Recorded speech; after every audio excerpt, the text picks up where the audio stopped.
Hello ladies and gentlemen and welcome to another episode of CookieCast. Today on CookieCast it's the Formula 1 podcast straight to the apex. Now I know what you're thinking. Can't imagine anything the boys would have to talk about this week. Nothing has happened in the world of Formula 1 that these gentlemen would want to discuss.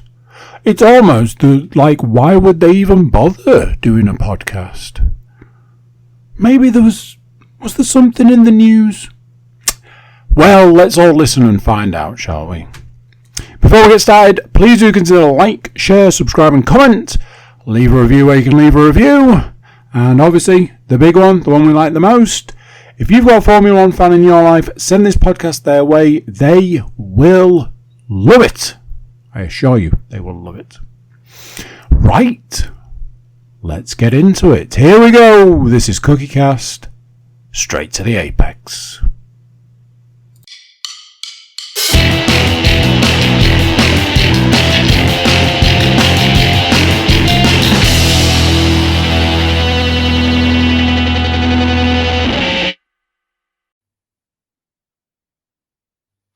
Good evening. This is Straight to the Apex podcast, series 4, episode 13. Unlucky for some. We're here on CookieCast as always. Thank you to Andy. Joining me every week, we've got Bella the dog and James. Oh yeah, she's there. Hiya. Hi. And we've got Tony Rawson. Are we okay, guys? How we doing? Yeah, good. Tony. So I didn't say anything before we pressed record. So I don't want you thinking I'm being a dick or anything, because I'm not. But obviously, your message saying just left my parents on my way, blah blah blah blah blah. Came on, apologise. I was at my parents. I was there for longer than I thought I would be. I've got to ask: when you first got there, did you go to the fridge? No.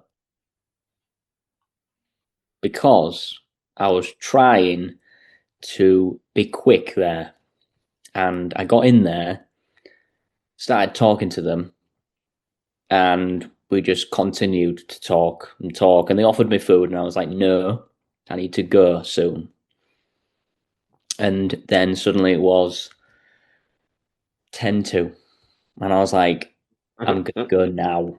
Like, I need to go now. And then I left at 8. I'm only asking because it's the first, every time I go to my mum's, first thing I do, straight to the fridge. And I have the feeling that every bloke does it. I refuse to go in there. That's their stuff. It's not my house, innit? But then my mum and dad have moved since I've left home. Of your family? No, they're still there. Still in the same house that I was brought up in. It's their stuff. If they offer me something... Yeah, no, I've got my own house now. I've got my own house. I've got my own food.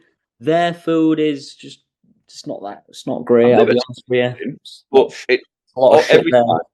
As soon as I'm in that room, I will go to the fridge. Just open it, I'll look in there, and then I close the fridge. No idea why. But yeah, body of a temple. Yeah. When you're an athlete, me and Mark, you have a strict diet. You can't really deviate that because you don't want the GI distress. You could knock out days. Choice like 1980s/early 1990s darts. No. Okay. No, I'm more like 1990s bodybuilder type shit. More like protein. Anyway, we've talked enough bullshit. Let's move on. So it's not like anything hasn't happened today. I just saying to James off air, I got lots of notes for Silverstone, because of the weather, blah, blah, blah. That's taking a bit of a backseat tonight. That can wait till the second half when we will literally blitz the Silverstone Grand Prix weekend. Thank fuck it wasn't a sprint weekend. Breaking news that possibly happened 3 or 4 hours ago. He's gone. How long's your working day? He's left us. Who's left you? He has. What do you mean? How long's my working day? I start at like 7 in the He morning. doesn't work anymore. Haven't you gathered 4 that? hours ago. Work. Mark Wilkin works when Mark Wilkin wants to work. Right. Mark Wilkin is always working. I mean, I know he's Never kind of learned stops. from me now that he's become like a manager. He's learned he can delegate stuff. But mate, come the fuck! 4 hours ago, it was like 10 o'clock this morning. We got this news. You see, I didn't look at my phone for hours. I was busy prepping for a meeting in morning. Okay. So, Tony said he had breaking news, so I don't know if to go to Tony first, or is your news on the back of this other breaking news? You had a bombshell, Tony. Shit. Podcast. Oh, Mike, it'll be after the news you're about to Right, okay. Massive, humongous, possibly not so shocking news. Christian Horner, Horny Horn Dog, has finally been sacked. Not left, not mutually left, but he's been sacked. He has gone. With immediate effect. With immediate effect, so he's lost his CEO position, he's lost his team principal position. He was told late on Tuesday evening, he addressed the team Wednesday morning. 2 senior figures have also gone. Management, don't know the names, but apparently they were close to Horner. One of them possibly could be Jerry Halliwell. No, she didn't work for Red Bull. She's waiting for the divorce papers now. Do you know what? I wouldn't be surprised when you said it today. I wouldn't be surprised. I mean, I'll get your guys thinking in a minute, but Christian Horner has apparently told Martin Brundle no reason was given to him. Red Bull's statement gives no reason; it just thanks him. Before we get to the what ramifications this means for everything else, what is your reaction to this breaking news? Can I go first? You can, because I think someone else is eating, so you might as well. It goes a little bit like this. Ha! Ha! There you go. That was it. Wow, that's a loud reaction. He was like, yeah, Kirby! Expected? No, not at all. Wasn't expecting that at all. It's a weird one. I don't. There's very little explanation to it.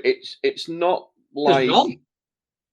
It's not like both drivers are struggling or anything. Max is still performing fairly well, although he's not happy with the car.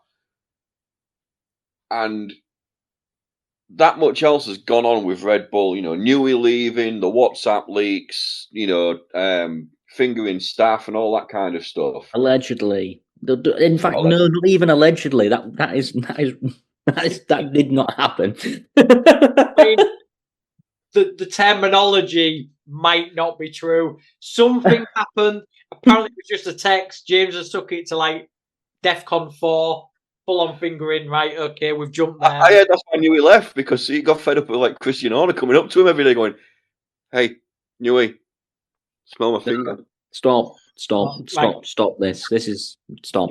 I wish I'd have stopped him. I wish I'd have stopped him when he went, ha. So, right, that's all he's done.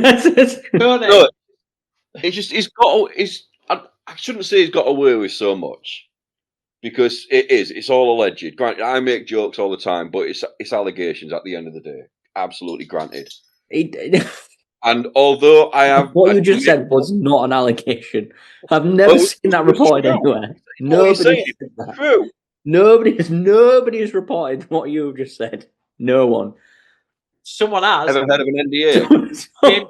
James Stainforth has reported it. We are a Formula 1. It was me. And he's reported it. What? It was me. It touched me. Ah, there we go. It was me who was sending the pics to. Tony. So, Jerry? Yes, Mark? Tony, what do you think? What do you think to this breaking news? I am initially shocked because Red Bull and Horner is synonymous in F1 racing. Red Bull and Christian Horner is one hell of a team. They have achieved so much for so long. I think he's one of the longest standing team principals in F1. I've seen a lot of statistics. For example, since 2005, he's been the one team manager of Red Bull. He's won 124 races, 6 constructor titles, 8 driver titles. Yep. Bearing in mind, Ferrari have had 6 team managers in that time, 65 wins, 2 constructors titles, and 1 driver title. He's took part in 405 races. He's had 14 drivers. He's had an impact, and he's a big. I think he is a big player when it comes to F1. Genuine, much for us, and that was my initial reaction. The second reaction was, "You had it coming, you arrogant spin doctor Pratt." That was my second reaction. I never had a second. Well, actually, no. My second reaction after shocked, granted, and a man has lost his job here. A man has lost his livelihood. Yeah, absolutely. Which is why what I've been trying to say is, granted, I make jokes. You didn't say that. Well, I was trying to, but Mark started cutting me off after I'd done all my insulting stuff. Then I tried to pay the compliments, and Mark's like, "No, James, don't make the compliments, James. I'm out. I don't know where you're going. Compliment." What I was going to say was, at the end of the day, everything Tony just said, I had the exact same stats: 21 seasons, 124 wins, 6 constructors, 8 drivers. I mean, he was Red Bull. He was there when they bought Jaguar for like £1 or whatever it was, and he has had a major impact. And as much as he annoys me, and as much as he annoys quite a lot of other people, it is going to be weird without him there, listening to him moaning all the time, and the whole Horner's Corner kind of thing and stuff like that. But it was, it really is, and but for me, it's that kind of everything that's happened in the background. Newey leaving, the WhatsApp leaks, all the other stuff, the allegations, everything else like that, and nothing was really done. Red Bull was borderline fine with it. We don't know what's going on behind closed doors or anything else like that. So what the hell could have happened for Red Bull to suddenly turn around and go, "Get the fuck out"? It's really, so both of you have come up, obviously you've said them stats. Like, we don't have to like the bloke. We've been very vocal that we don't really like him. However, he has done an incredible job with what was Jaguar, and he's turned it in. He's got, Red Bull have come in. Yes, all right, Red Bull's money has obviously helped, but he has steered that ship as CEO and team principal, something that Ferrari can't get right, something that McLaren are only just starting to get right, something that Mercedes have got right, but they've had the dark times. So when I read that it's performance related, that is absolute bullshit. Nothing to do, because them stats right there. What, you've had a bad season? Well, have you had a bad season? Because it might be a crap car, but Max has won a few races. He's just put it on pole at Silverstone. Spoiler alert. It's the timing that's odd. More than any, like you say, it's been coming. Like, you've had Jonathan Wheatley leave, big player in Red Bull, team manager, knew all the rules inside and out. He was the successor to Horner when eventually Horner left. Adrian Newey, master designer, was on a big fat contract, could work the hours he wanted. If he didn't want to go to a race, he didn't go to a race. He worked on other projects, supercars, hypercars, blah, blah, blah. The top designer, Rob Marshall, left. He went to McLaren. Funny how McLaren are now doing all right. Like you say, someone else left. We've had all these things like building up, but that was 18 months ago, 12 months ago. Why now, after a Grand Prix weekend that, Max finished mid-table, whatever, you can't, like I say, to read that, I think it's performance related is absolute bull. I'm the same, because I mean, we're only halfway through the season. Max hasn't had that bad a drive, really. Granted, he's not had many podiums. He's, normally around 4th, 6th, like he has been last week. Granted, second driver hasn't had any luck whatsoever, but neither did the second driver last year. And I think I said it last week when we were talking about Oscar and Lando and how he can still turn around. And I referred back to 2020. Was it 2020? Yeah, 2020, when Max was stomping it. And then all of a sudden, halfway through the season, Lewis turned it on and it got to the point where it boiled down to the very last race. Now, there's nothing to say that Max couldn't do something similar. It's still early on. It's still halfway through the season. So to me, performance, nah. And I know we're all itching to, well, two of us are itching to say it. Tony, I don't know if you've changed your mind or anything, buddy. Well, do you want me to segue into this point? Go for it.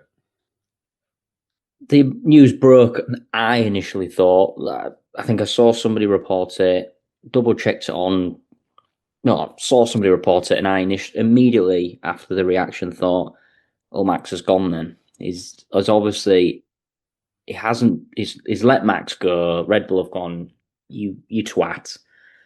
Fuck you. Let's wipe the slate clean. You haven't done what we want. Max Verstappen is Red Bull. You've let him go. You've let him talk to Mercedes. That's obviously nailed on. Get the fuck out of here now. But then Mark messaged and said, credit Mark, I think the opposite. And I thought, really? Yeah, digging around social media today, I think Mark might be right. I think, and listening to an interview with David Croft and another gentleman from Sky outside headquarters, Red Bull headquarters, they made some good points. That is there been an ultimatum there? And it's the Verstappen camp have said, look, we're going to go or we're going to stay. Because I know it was reported quite recently that Mercedes CEO, somebody, the chairman, has said, yes, we're going to go for Verstappen. And it was £100 million contract or whatever. And unless Red Bull, maybe, it's allegedly, has this happened, has Red Bull turned around and gone, look, we want you to stay. What do we have to do to make you stay? And it's happened in football, hasn't it, with players? They've turned around owners and said, look, we want you to stay. This is how much we can pay you. What else can we do? And when agents and managers get involved, you can demand whatever. You can command whatever. And obviously, I think he said that. He might have done. He might have said that. He said, get rid of him, and get rid of him. And it makes sense, doesn't it? Because if you look at Silverstone, George Russell's been pretty happy all weekend, hasn't he? And Max Verstappen's been very reserved. And I think if Max Verstappen was taking Mercedes' seat, I think George Russell would not be able to hide his disappointment in that. No way. No. So I think a decision's been made behind the scenes, and that's what's led to what we can see today. Supposedly, it was very quick, like you said, Mark. Tuesday night, he's gone to the factory this morning. Very emotional to a lot of staff, and he's left. I broke down 3 times during his speech. What side of the fence are you on for Max, James?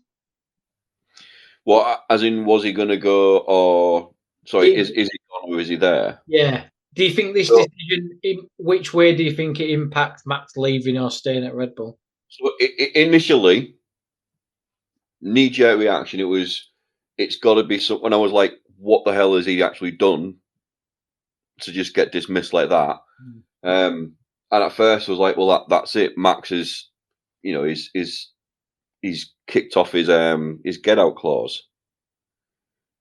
But then all of a sudden you start thinking about it more, and it's like, well, that Jos Verstappen hasn't been happy with Hornier since last season before. There's been friction, animosity. Season when as soon as the WhatsApp leaks all blew out, that's when Adrian Newey started getting funny. And then we know that Jos Verstappen really wasn't happy, and you started seeing him hanging around with other team principals and stuff like that. And the rumor mill's been going on since then that Max has got this get out clause, and the rumors got very heated in the last couple of weeks. I mean, we spent the first half of last week's podcast talking about Max going to Mercedes or whatever, and it's that kind of, it's got to have been a case of they've sat down with Max and gone, right, look, we know you've got this clause, we know you're umming and ahhing, and we know that Mercedes are interested. What will it, like you've both said, what will it take for you to? And they've probably gone, get rid of him. Somebody made I commented on a few profiles and whatnot, and somebody replied with an absolute fantastic reply, and take this into consideration as well. The car, Red Bull car, revolves around Max. Yep. So if Max goes, who can drive that car? Yuki Tsunoda is struggling to drive, cannot drive that car. Everyone who's been in that car.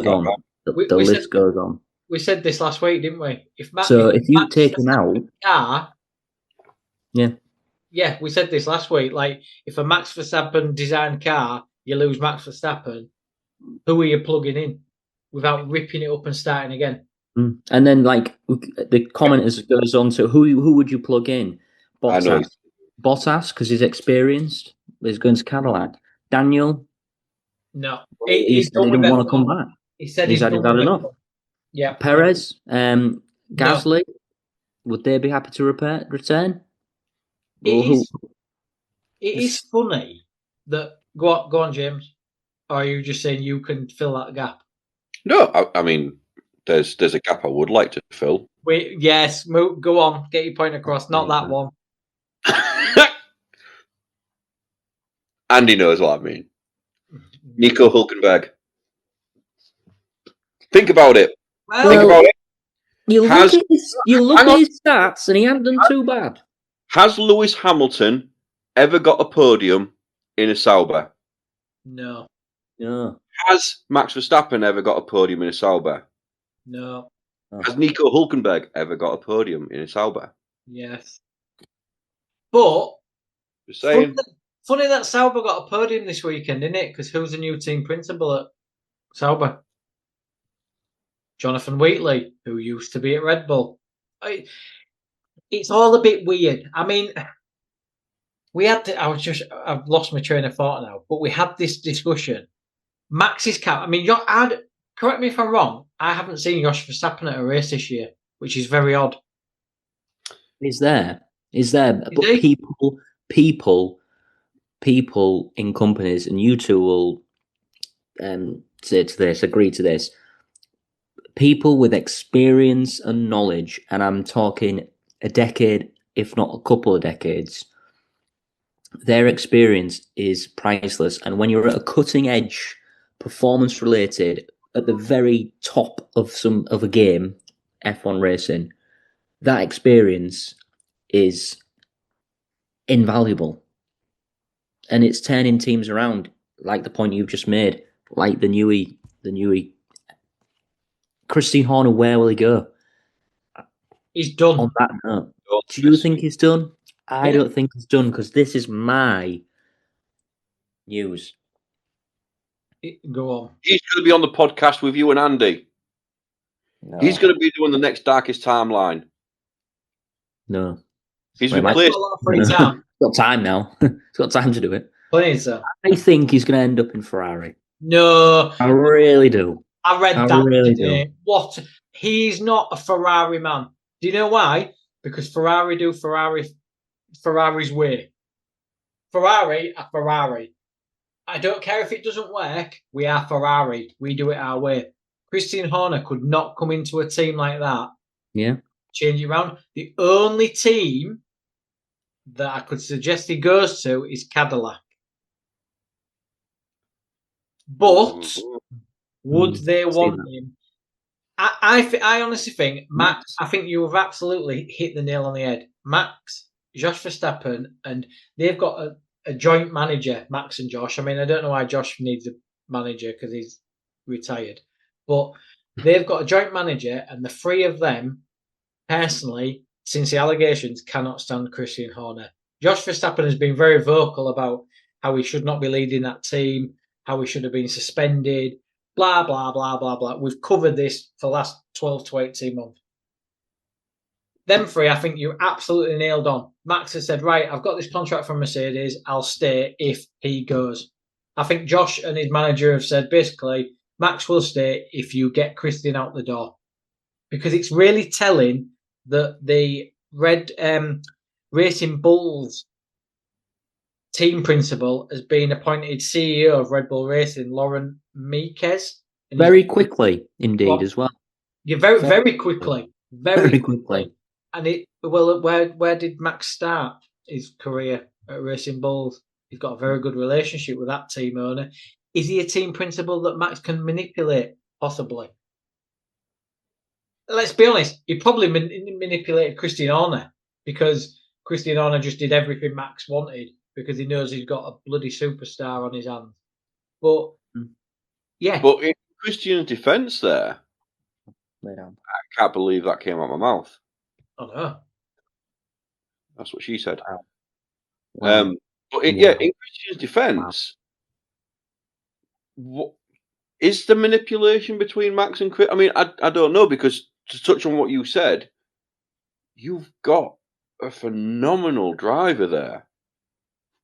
I think it's a state. You scratch my back and I'll scratch yours. Maybe. Pro quo. You know what I mean, your success is mine and mine is yours. At the end of the day.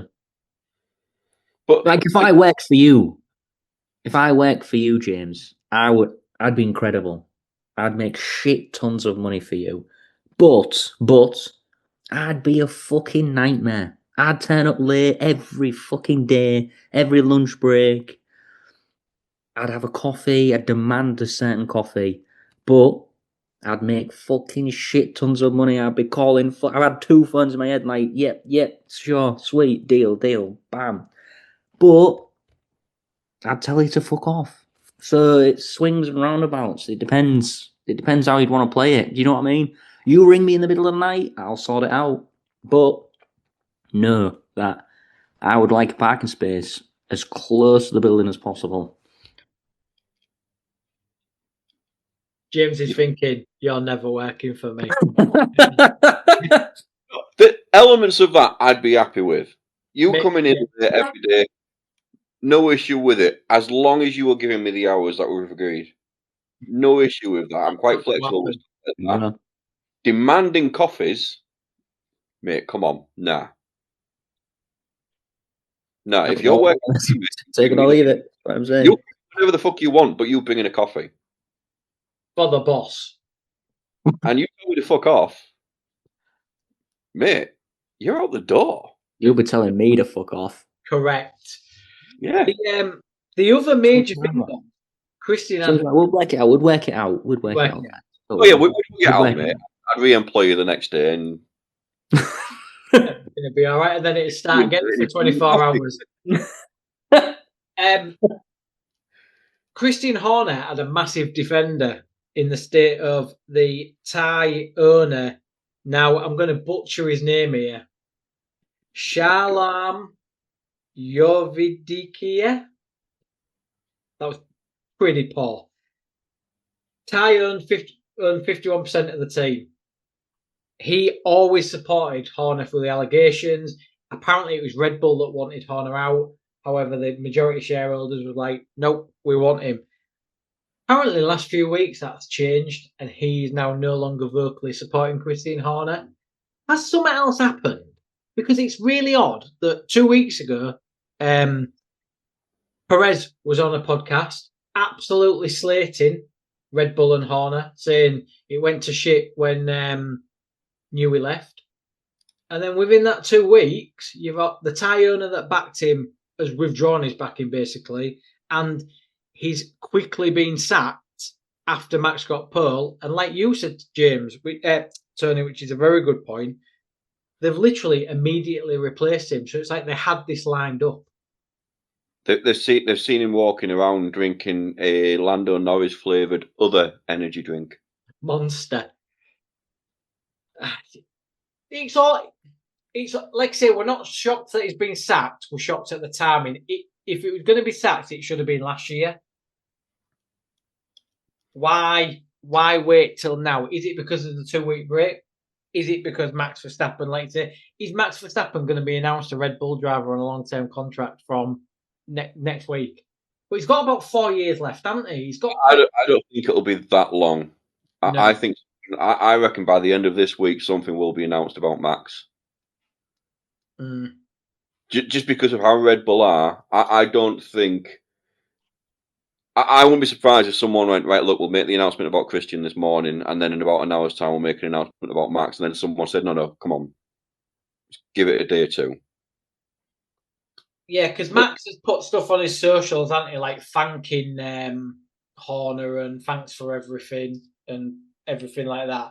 Which one thing I like about Max is he don't get involved. Do you know what I mean? Even though his dad's been very vocal and everyone else around him has been very vocal, Max doesn't really get involved. Like he said in the press conference that weekend, if I say I want to drive for another team, you'll just take that the wrong way. So I'm not going to say anything. So I'm just trying to see when his contract actually runs out. 2028, I think, isn't it? 2028, isn't it? Yeah, I thought it was a long contract.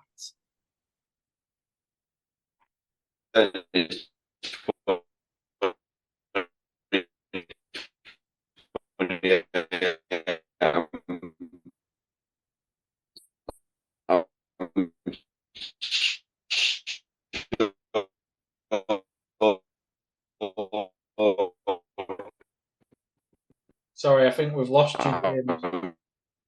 Hello? But I kind of want to go back on something that Tony said as well about performance-based and that kind of, you know, it happens in football where one football will be like, well, get rid of the manager and I'm staying. I think when you look at Horner's stats, it would be unfair if Max just went get rid of him and Red Bull's like, well, you know what, you're a 4-time world champion, so yeah, I'm going to listen to you and I'm going to get rid of Horner, because we've said it all the way through this. Horner has built Red Bull. Horner has made Red Bull what it is, granted with a shit ton of bloody money. But Verstappen's won 4 times. But so did Vettel. And we've said it, 124 wins, 21 seasons, 8 drivers' champions, 6 constructors. That's all Horner. Yeah. He's built it. Yeah, he's the reason. He's built that team. He's picked the drivers. Yeah, you're right. That is all Horner. But the only way, unfortunately for him, that he was going to go negatively was either a scandal, or it was going to always be a once-in-a-generation driver who is a bigger asset for the company. Yeah. To knock him off. That's it. That is it. I can't think of any other reasons why I would go, unless he would go, I'm hanging up my boots, see you later. Yeah. I mean, if you look back at managers and team principals that have left, and what reasons have they left for? They usually go out on a negative. Well, they normally go out because of performance, and he hasn't ever been in that position. They've had a few bad seasons, but they've always then rescued it. But they've lost Newey, they've lost members of the team. What's going on at the factory? The car's not going as quick. Yuki's fucking dead to the world, isn't he? He's at the back. You've only got Max Verstappen, who's, again, I'll scratch your back, you scratch mine. Is he only there because Max is doing so well in the car? But Max doesn't like him, and Verstappens don't like him. So it's kind of a catch-22 area, isn't it?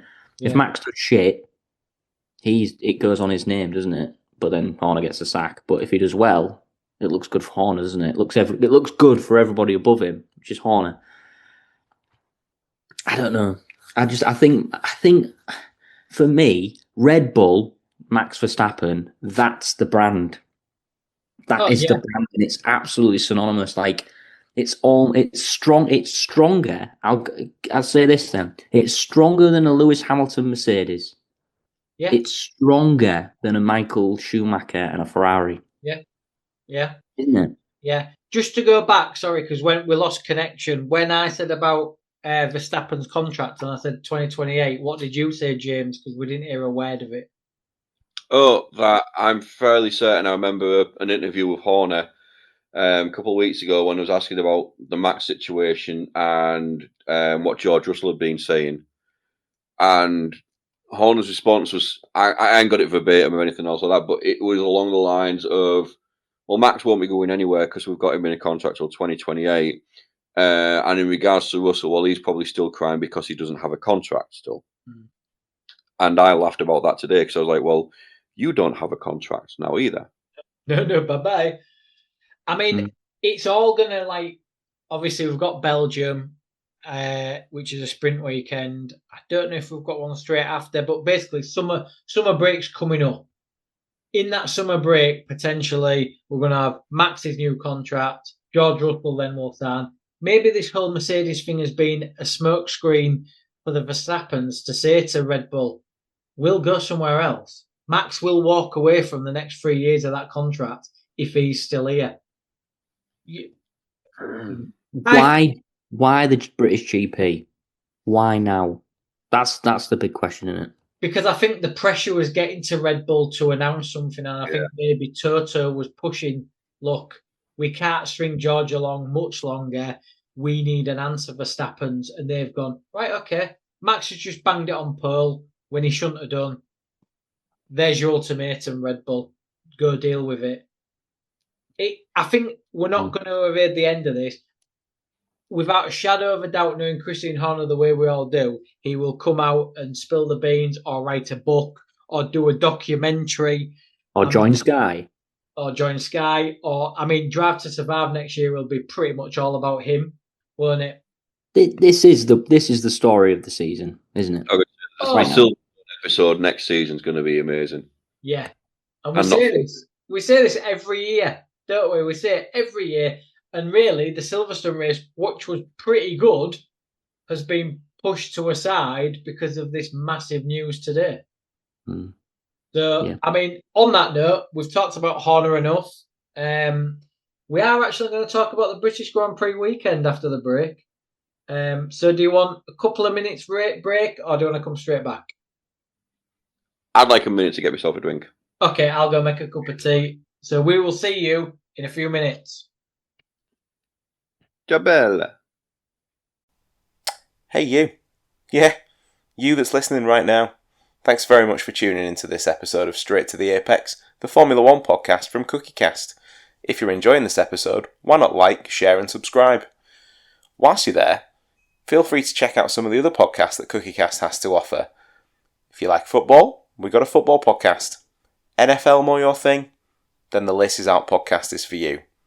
Maybe even a little bit of the wrestling. Just look for the Getting Over podcast on CookieCast. Maybe you want to listen to Andy's Darkest Timeline. It's there too. So, the F1 boys have probably got themselves a drink. It's time to get back to the action.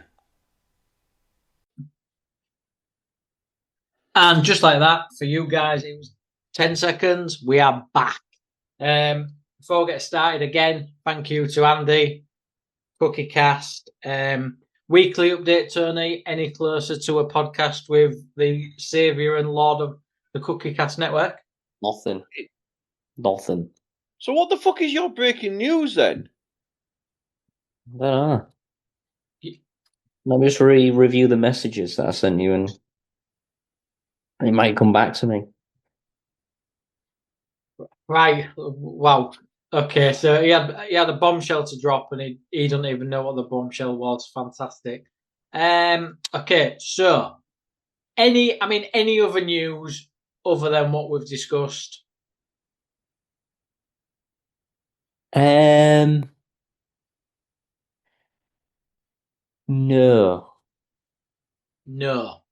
I don't think so. Okay. Usually screen save stuff, but I don't think I've got anything. Plus, the Horner stuff has just kind of fucking blown everybody's mind. I've got Max Verstappen. There's been some flooding in Texas. Don't know if anybody's heard about this. Max Is it Verstappen. Christine Horner's tears? No, it was before then. Oh. Um, No, I'm not going there. No. Max Verstappen is one of a number of celebrities that have donated money to victims' families, for funerals and rebuilding and whatnot. So, Well yeah. done. Great.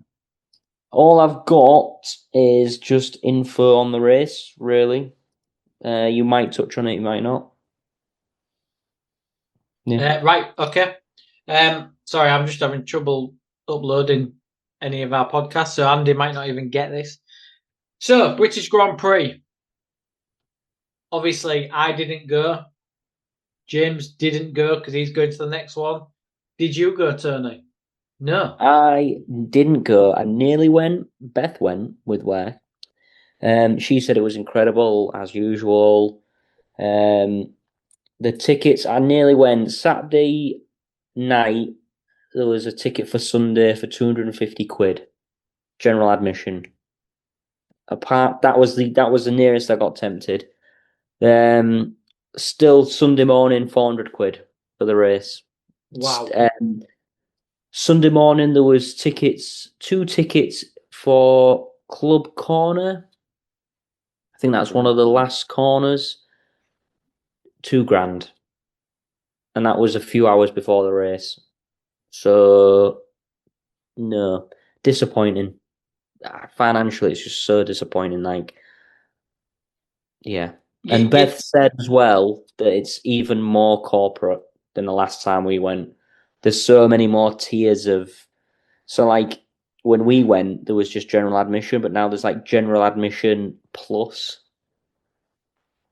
just to squeeze more money out of regular people. I'm not gonna lie, seeing them houses that they've built at the side of the track has kind of upset me a little bit. Has it? Yeah, because it's just getting a bit like maybe I'm never gonna go now because it's too much money. It's like James is going to Belgium. Is that the way to go? It's almost becoming too big for its own boots. I think they said there was about 400,000, 500,000 there this weekend, which is about up about 100,000 from last year. You look at them houses and you think you've built that just to bring in money. Because there was like 3 rows of houses. Well, you're only going to want the ones that overlook the track. What's the point of having the other ones? Because all you'll hear is like, you're watching it on telly anyway. That wasn't a cat noise. That was a Formula 1 cat. Apparently. But, yeah, you pulled the face and kind of agreed with me, James, when I said that. To me, it's getting a bit... We know we can just charge whatever the fuck we want and people will come. Yeah, but it is kind of upsetting because what I was about to say is if you do it right, you can probably do an entire race weekend at a track in Europe for the same price. But it's not. But it's not the British GP.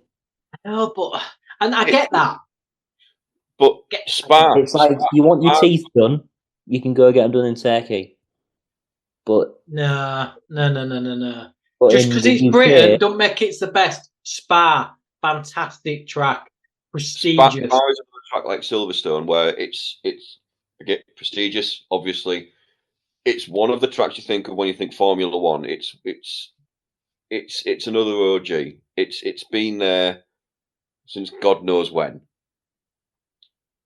But it doesn't cost the same as Silverstone. And I get what you're saying, well, it's a British Grand Prix, it's going to cost more. But if you live in Belgium, it doesn't cost you more to go to the Belgian Grand Prix. Yep. And it's just it's a shit because it's a fantastic experience. A race weekend. I always used to think, what's the point? Because you're going to sit wherever you're sitting, and you'll see 20 cars go whizzing by. It's that kind of, That's a and better. then you sit there for a minute, staring at an empty track until the cars come around again. But it's not. There's so much going on. There's all the races that go on. You might get an F2 race. You might get Porsche races. You normally get your classic cars driving around, but then there's everything going on around the track. There's tracks everywhere. Sorry, TVs everywhere, so you can see all the other, race elements and stuff like that. And it's a really good experience, especially if you can do the full weekend. But it's just getting harder because of the price. Mm. I would love to camp. I think that's the only other reason I'd go back, and that is to camp. And I think our friends did, didn't they, Mark? They went and got a camper van. Oh, yeah. They got a mobile, like a proper mobile home. See, I'd be really interested to pick their minds at how that went, because that would be fucking sick. Like, if the weather was good as well, like, get down there Thursday, like, it's a festival, basically, but it's just for motor racing. Well, I did nail. I mean, Sam Fender was headlining one of the concerts at weekend. That's true. I did nearly get Dean on, actually. I very, very nearly got Dean on. Anna couldn't come on because she's in floods of tears over Christian Horner. But he's got a lot of time in his hands now, so she might see more of him. But yeah, I'm glad I went. I'm so glad I've been. Oh yeah. I think it's going to be a holiday type situation to go again, if I ever go again. And I'd like to do the camping. That's the way I'd do it. I would 100% do it that way. Picture tent, barbecue, beers. Had picture of maggots. Where are you? I'm trackside. Oh, wait, which part? Right on maggots and bakes. They drive around me. So, practice. Anything from practice, Tony? Oh, fuck. Lewis Hamilton got quickest, didn't he? And three sessions, three different drivers. The Red Bull driver, the reserve, can't remember his name now. Yeah. He did a little stint as well. Nothing else. I feel like something big happened, but no.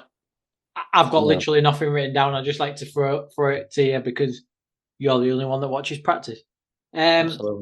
Qualifying. So we nearly had a Ferrari out in Q1. Ferrari pulled Ferrari things. I forgot about that thing. Yeah, that's another rant. That. Can I go for another fast lap? No, Lewis. Why? There's time on the board. You ain't got enough fuel. I was sat here. Now, granted, why didn't I watch the quali live? I didn't watch quali live. I can't remember why. Because I was off Charlie and John in town because they were going to London for the week. So I came home, watched that. I'd had a gin, or my Monster gin. I'd got a Lando Norris Monster, and I pour that with a lot of gin, and I just drink that. Is it nice? It's if you can get it, it is so refreshing. It really is nice. Really is a good one. But yeah, that happened. I was sat there, I'm like, you fucked him. You have absolutely fucked him. And I think he was he 13th when this happened? It was one off, one. Yeah. And he was 13th when it happened. Yeah. But yeah, he was skin of his teeth. Ridiculous. So Lawson, Bortoletto, Stroll, Hulkenberg, Colapinto out. Colapinto crashed in Q1. I think he brought a red flag out. Behrman then crashed during the red flag, going into the pits. And cold brakes. This was pretty bad. Max Verstappen laughed at him, didn't he, as well? Yeah. His excuse was, I was practicing for the race. Practicing for the race under a red flag is going to get you a penalty. And it did. 10 penalties. Heavy 10 one. places Heavy on the grid for Sunday. That's a heavy one, that. Unfortunately. Ridiculous. Really looking. Ridiculous.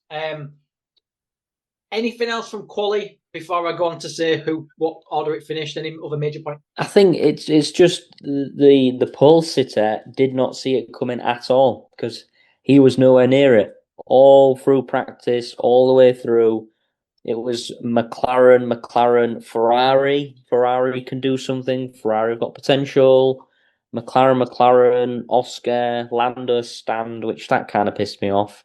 I'll be honest. Well, but we'll go into that in a minute. And then suddenly. So I was saying on the day, and I was annoyed because I'd made our predictions, and I said it looks like Lando's going to dominate this, and the way it's looking with, times and stuff, it could be an all Brit bloody podium. But yeah, So Sainz, Tsunoda, Hadjar, Albon, Ocon was knocked out in Q2. So Gasly was 10th, Alonso 9th, Behrman 8th. Pretty good from Behrman, although, like I say, lost 10 places on the Sunday. Antonelli 7th, lost 3 places on the Sunday for the crash with Max a week before. Leclerc, who was on the radio saying how shit he was. I'm shit, I'm fucking shit, I'm useless, I'm shit, I'm shit, I'm shit, I'm shit. He was 6th. Lewis 5th. Russell 4th, Norris 3rd, Piastri 2nd, Max 1st. Like I say, Red Bull had been nowhere. Absolutely nowhere. Ferrari seemed to go off the boil. Max put in it. Let's be honest. Max put in a Max lap because that car should have been. I think they were looking at 8th or 9th. Yeah. He maxed the fuck out of that lap, and it was class. To be fair, and he was complaining earlier on in the. It's I can't. What was he saying? He was complaining, wasn't he? And then suddenly he complained all weekend about the car. But yeah, it was definitely on Saturday. It was a shit to drive. It was this wrong. The balance was wrong. Mm. But the way it changed, what is it? It's not Maggots and Beckett's, is it? Where it goes left, right. Yeah. Is that Maggots and Beckett's? Wow, yeah. The change of direction on that Red Bull. I mean, Max made a bold move. They went for a skinnier rear wing, less downforce. So it was faster on the straights, but harder to handle in them corners. Didn't look hard to handle in them corners, did it?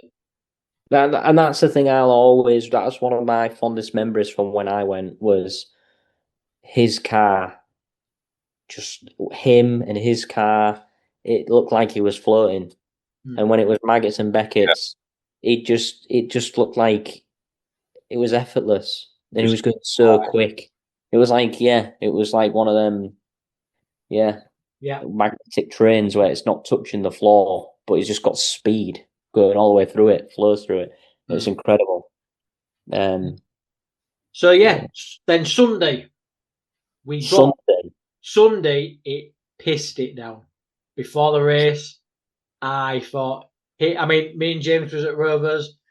I was getting fed up in the East Stand of people watching the Grand Prix and talking about it. I was like, will you just shut the fuck up? Way. Yeah, but I've got a big rant about Rovers fans, but I don't really want to get into that tonight because we've had a lot to talk about.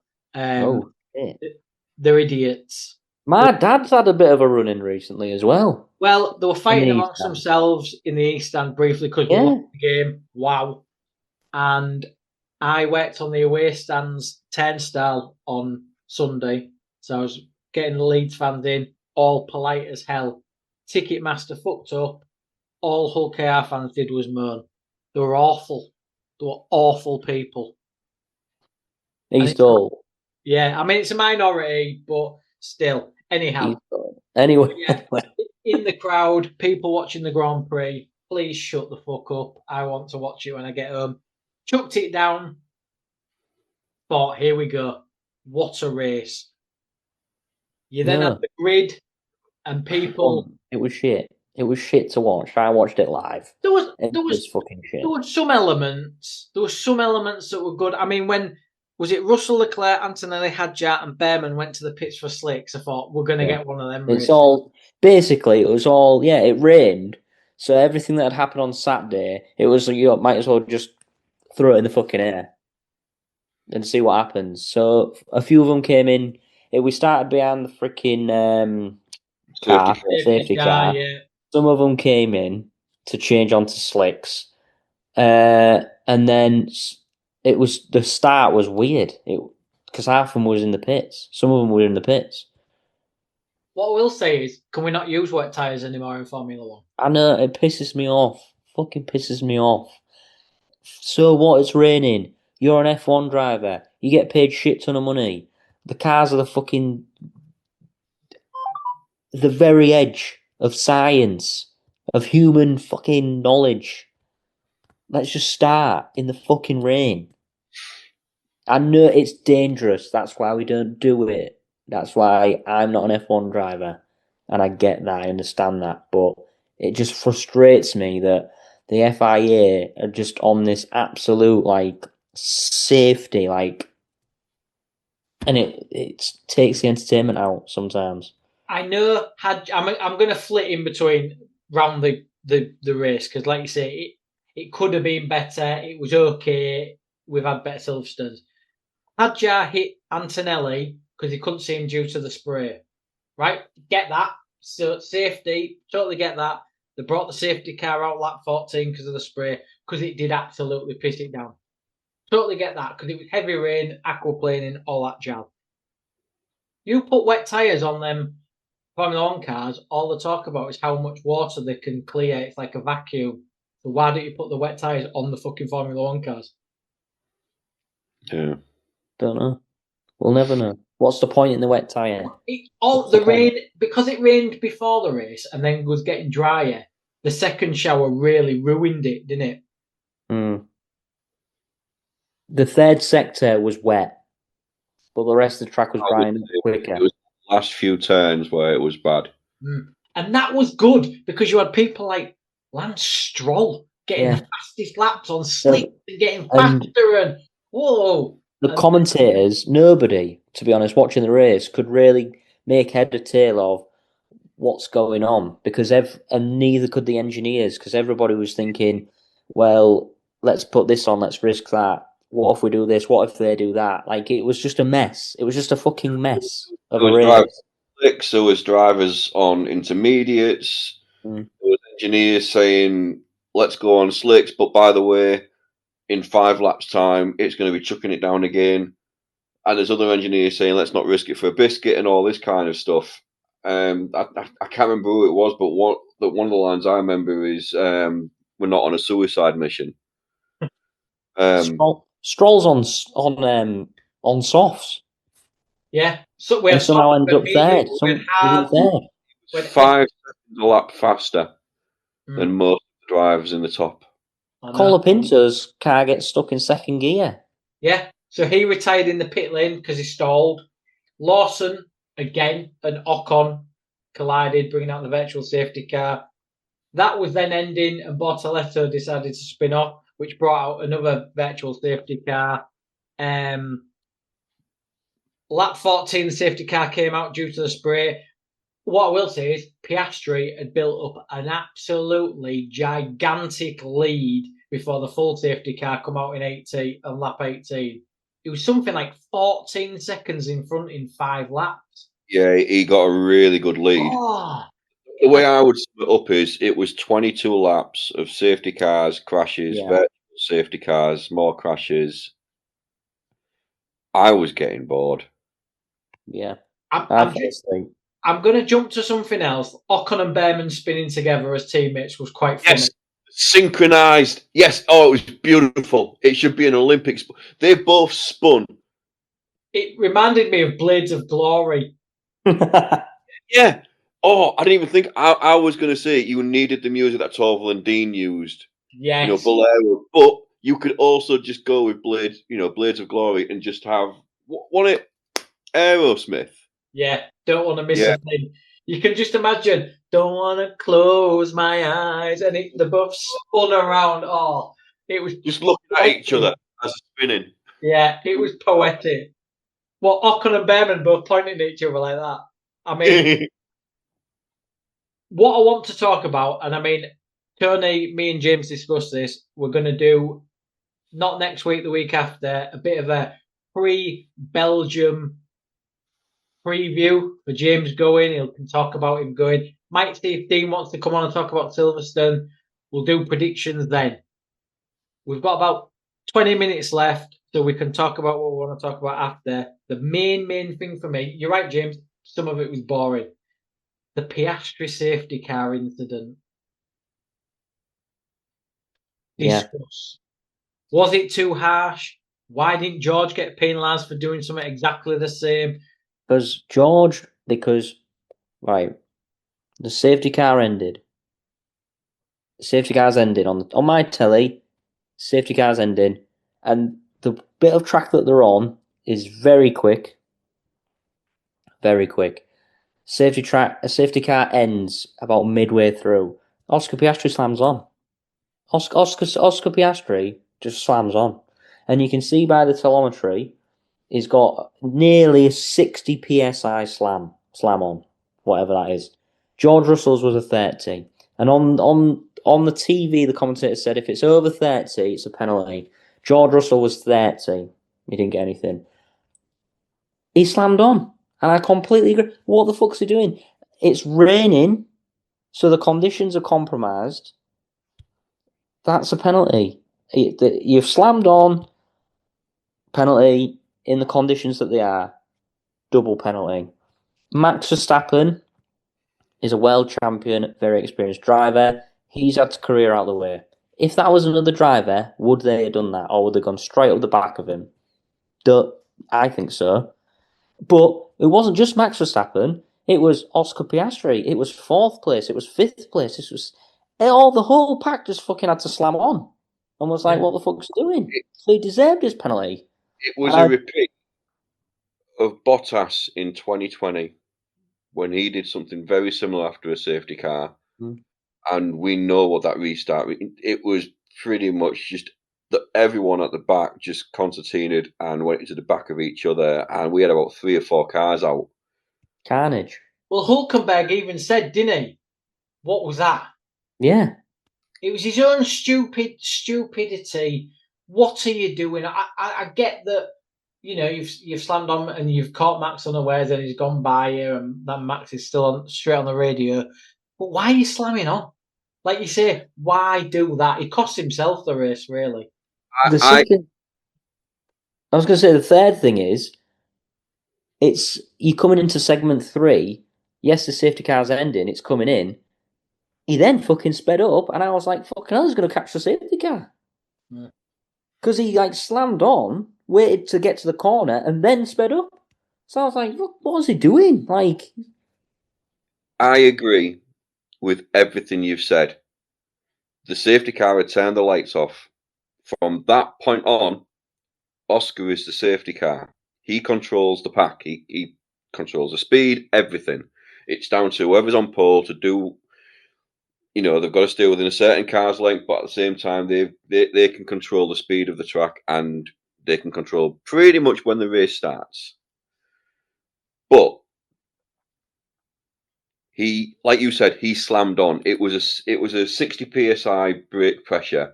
He went from 280 kilometers an hour to 52. Now that's maybe about 30 mile an hour. I'm working it out now, so just give me that top mark again. What was that? 280. 80 or 18? 280. So that's 174 miles an hour to down to 22. Is that 22 miles an hour? No. Tell me, what was that again? 52. 52. 32. So 170 to 32 mile an hour in one press of the brake. Drops that speed by, and it's like that. And again, like I said, it's a repeat of what Bottas did.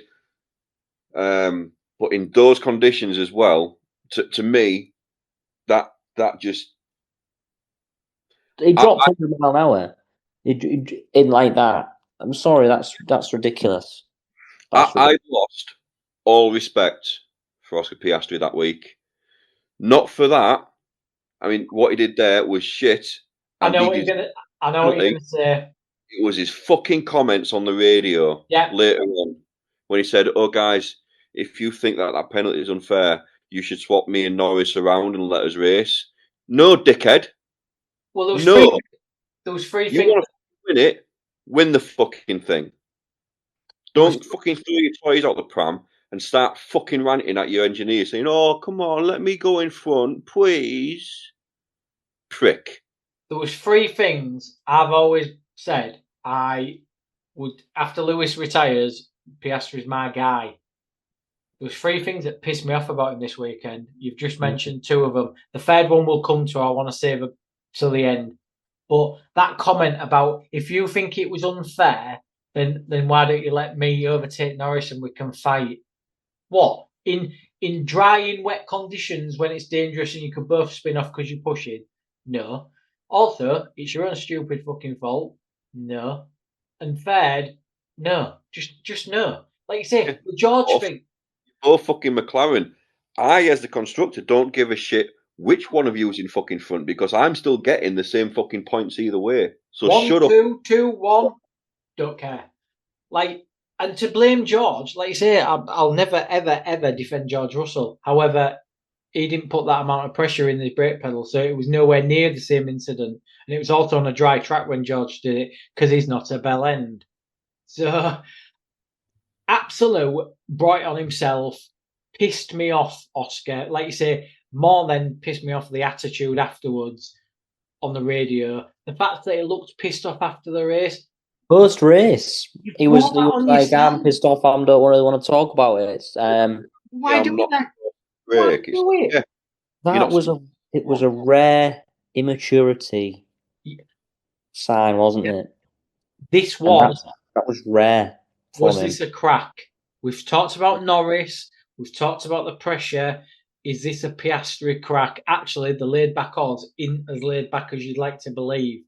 Because Piastri of earlier this season, I would have expected to be a shrug that, carry on. I got second, not bad, move on. I'm still in the lead in championship.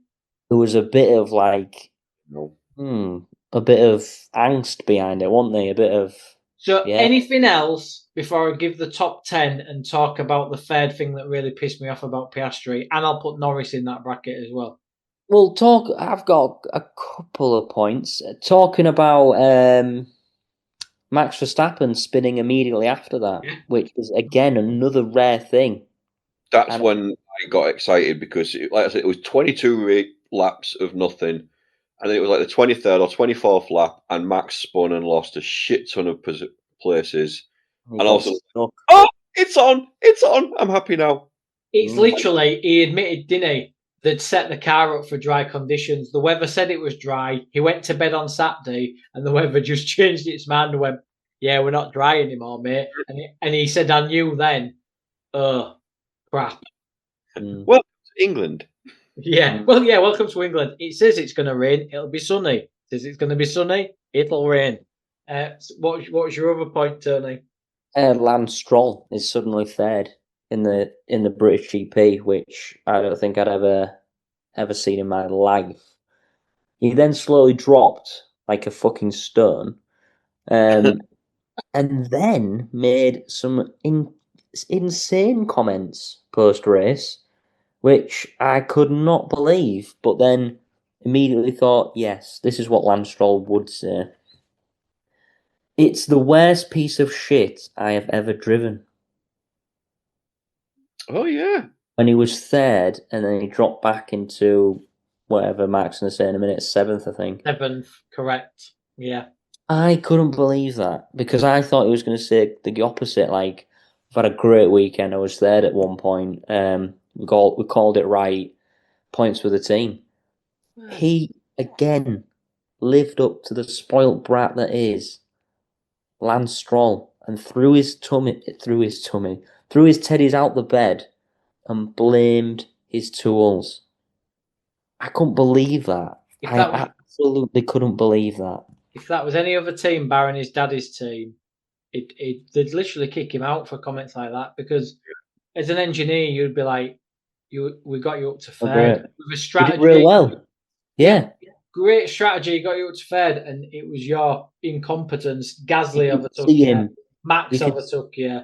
can visualise him, get him out the car with his teddy in his hands, trailing along the floor, going, that was shit. Oh, yeah. So That disappointing. So Russell was 10th, Alonso 9th, Albon 7th, Stroll 6th, Stroll 7th, Gasly 6th, Max 5th, Lewis 4th, Hulkenberg 3rd, his 5th podium in Formula 1. Really happy for the guy. 239 races. Amazing. Oldest driver ever to get his first podium. Fair play to him. Piastri 2nd, Norris 1st. We know what we're going to talk about now.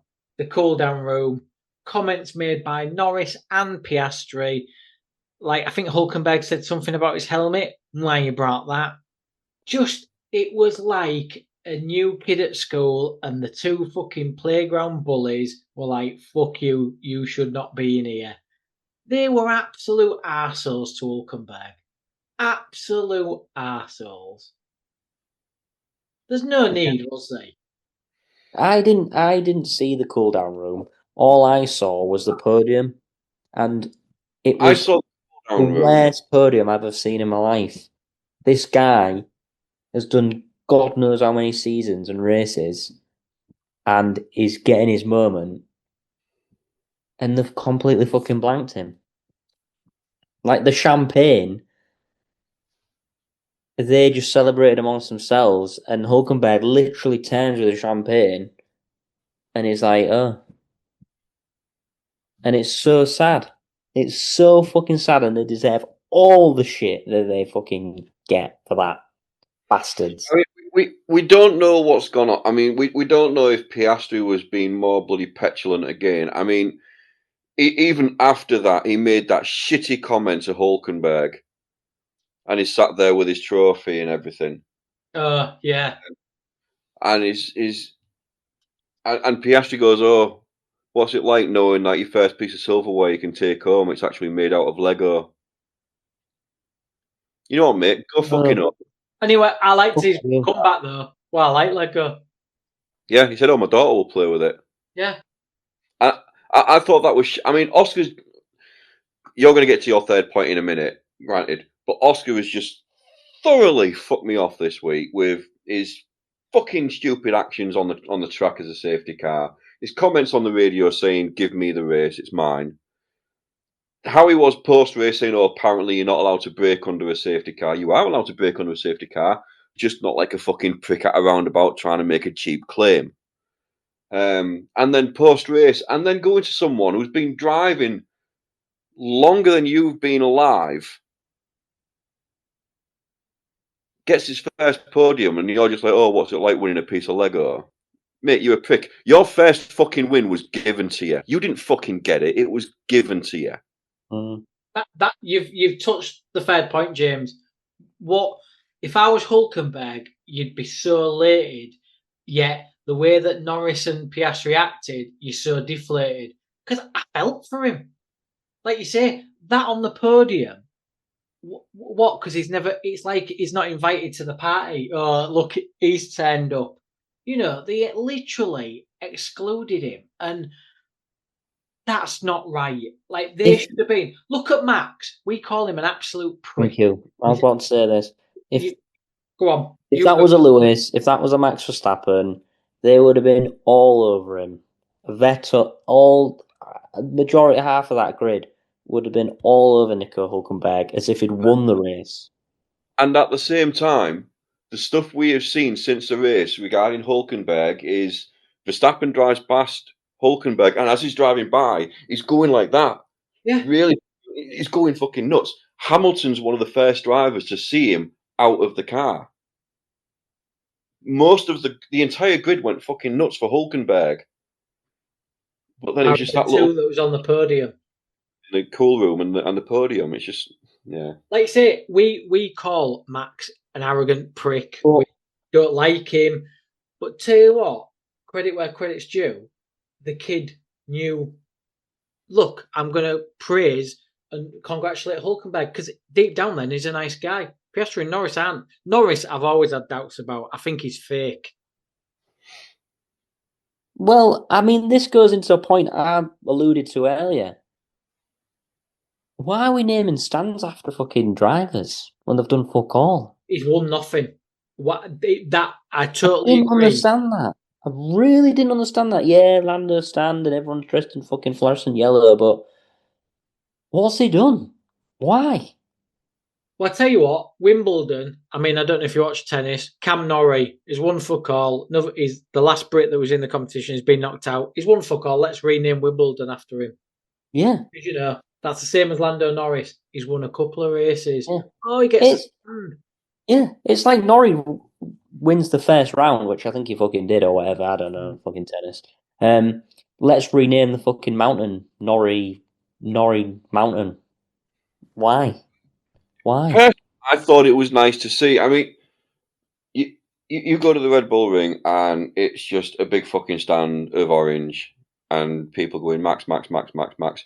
Why not do that here? We've got Hamilton. I mean, granted, Hamilton Straight's a different fucking thing. He's a seven-time world. No, come on. Oh no! Like I said, Hamilton. He's the only Dutch driver. He's been doing it for ages. Generational talent. Red Bull. Yeah. But why not have a stand for Norris? He is another British driver. Well, where's Russell's rolling hills? Where's Russell's? Where's Russell's rolling hills? Need one. He's got fucking money from Disney Pixar. I'll be the first one, and let's get it going now, guys. We've got 2 minutes left. Let's get Luffield renamed to Russell something, and you can comment down below. Russell Roundabout. Come on, guys, comment below. Oh, mate, you missed a fucking trick there. Because Toy Story had Woody's Roundup. You could have done Russell's Roundup. Come on, Russell's guys. Roundup about. It's a bit Toy Story 5. It's coming, guys. Let's fucking get this ball rolling. It's coming. What will come sooner, that or the Raw Cookie Dough podcast? Who knows? I'm actually surprised Andy didn't comment in the week. I don't think he liked our name. I think he's pulled the plug already. We'll should have. I think that's a genius idea. Maybe he's just fed up with Sony. I mean, maybe.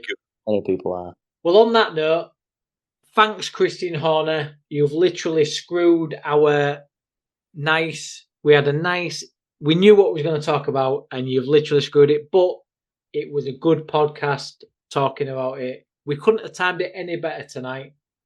Literally breaking. The first time we've ever been breaking news, because normally we come off there and something happens. So, like I say, tune in again in 2 weeks' time, and we'll have a preview show before James goes to Belgium. Thanks, guys, for joining me. Thanks to Andy. Thanks to CookieCast. See you in a few weeks.